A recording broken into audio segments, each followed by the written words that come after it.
Rickey Smiley Morning Show. Time for Eva's Corner, 15 before the top of the hour. Eva, good morning. Good morning, Rickey. Good morning, everyone, and happy Monday. I'm your girl, Eva Marcille, here with another edition of Eva's Corner, where we talk about all things womanhood, motherhood, and the juiciness in between. And today, Rickey, I need to settle a debate. No one's really upset. No one's right. No one's wrong. We just trying to figure out how to do this thing right. So a husband and wife, they've been married over a decade. Created a beautiful family together. They have 4 gorgeous children, but they are older now and they have both agreed that it is time to cut off the baby factory. No more kids in this family. However, neither of them want to take the permanent step. The wife does not want to get on birth control, nor does she want a tubular, nor does the husband want to wear a condom, nor does he want a vasectomy. Who gets the snip and how does the permanent birth control happen, Rickey? How do you do this?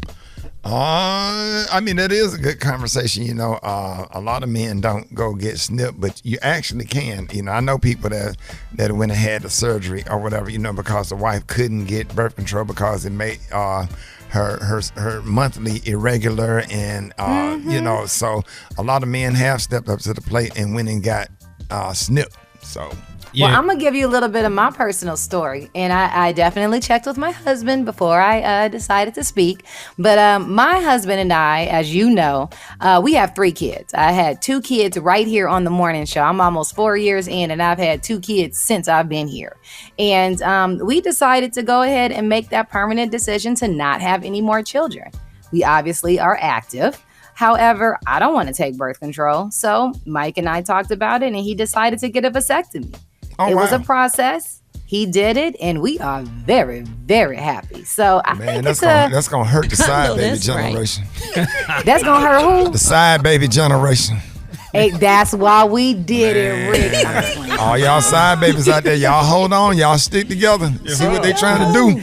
Yes. Listen, no more.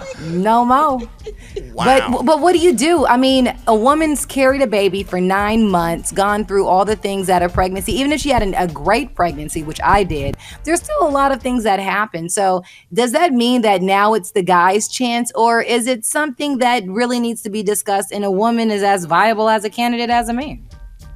What you think? I mean, I think the way you guys did it, you and Mike, is where you got to start. Just communicate, and then whoever decides to get it done, okay, cool. You got to both understand that. Me and Crystal, we've had this conversation a couple of times. Neither of us have had either procedure done, but she's on birth control right now. We both agree that we don't want any more kids. Right.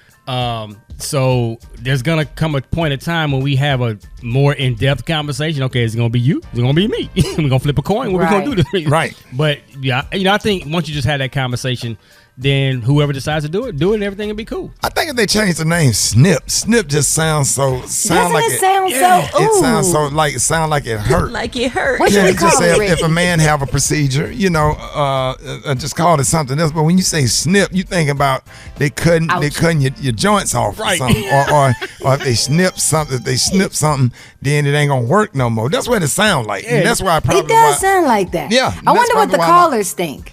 Yeah, look, you ready to go? Let's see what they think. Let's go to the callers. Good morning.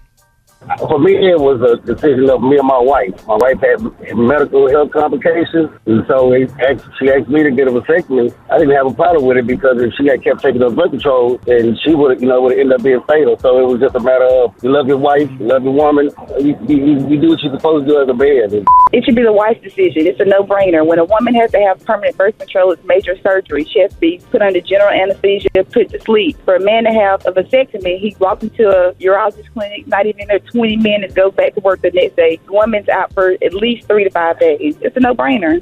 Me and my wife were going through the same thing, but I think it will be easier for the woman to do it once she gives birth, right? Because she's already open. No. So once she's open, they can just go inside and tie her up. So my husband are right in this situation, and I feel like women shouldn't be the only people that are in charge of the family's reproductive health. I feel like we go through a lot with planning to get pregnant. Hopefully, sometimes that's how it goes. Planning to get pregnant, ovulation, all that kind of stuff. We go through getting pregnant. We go through having children. And a lot of times doing a lot of the raising in the very early years. So to ask that the husband be in charge of what he does and does not put out or put in, to try not to sound crass, is not a lot to ask for. We do a lot with our bodies and go through a lot. So I think the fella should be on that one.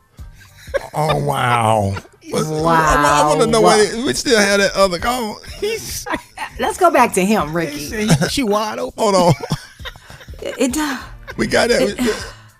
It does not work that way. Why she wide open? Just go ahead and sew up. No, it does. You cannot get a tubular while you are actively in labor, even if it was a vaginal or a natural, or if it was a C-section. You cannot get a tubular at that time, sir. Just a little medical science. This girl just had that baby. He told the doctor, "Hey, doc, go ahead and sew that up." Why Close that up. While we at it. Shut down the factory. We good. Why we at it.